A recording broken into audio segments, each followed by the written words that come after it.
În doar 6 zile, niște studenți normali au ajuns să devină abuzatori. Nu criminali, nu oameni răi, oameni ca mine și ca tine. Partea cea mai neliniștitoare este că nimeni nu i-a obligat. Întrebarea mea este, tu ai face diferit? În 1971, la Universitatea Stanford, un psiholog pe nume Philip Zimbardo a vrut să afle un lucru simplu. Ce face puterea din oameni? A luat niște studenți complet normali și i-a împărțit în două grupuri, în prizonieri și în gardieni. Și i-a pus într-o închisoare improvizată, la subsol. Planul era să aibă 2 săptămâni de experiment, dar realitatea a fost că a durat doar 6 zile. La început era aproape amuzant, gen un joc de rol, dar foarte repede ceva s-a schimbat. Prizonierii au fost arestați pe bune, luați de acasă, percheziționați, dezbrăcați de identitate, nu mai aveau nume, aveau doar numere. Gardienii, uniformă, ochelari de soare, anonimat.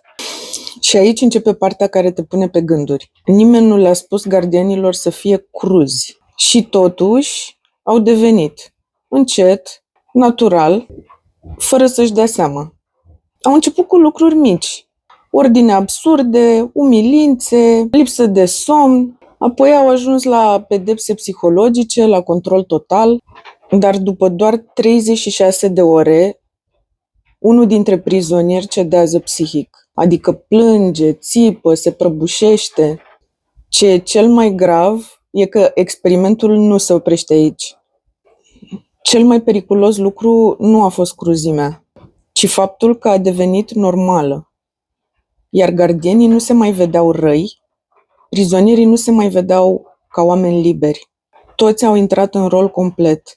Și sunt o mulțime de episoade în istoria omenirii în care lucrurile s-au întâmplat în realitate fix așa, fără să fie vorba doar de un experiment. Oricum, experimentul ăsta este relevant pentru tine, pentru viața ta, pentru că îți arată că nu trebuie să fii o persoană rea ca să faci lucruri rele. Uneori este suficient doar să ai putere.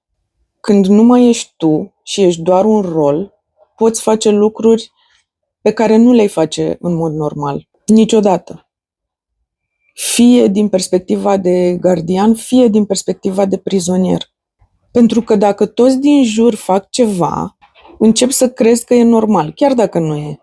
Experimentul ăsta se întâmplă zilnic în realitate. În corporații, în relații toxice, în grupuri de prieteni, la școală. De câte ori ai acceptat ceva doar pentru că așa se face? Oricum, trebuie să mai știi ceva despre experimentul ăsta. Nu este perfect. De fapt, este chiar foarte criticat. Zimbardo a influențat comportamentul gardienilor.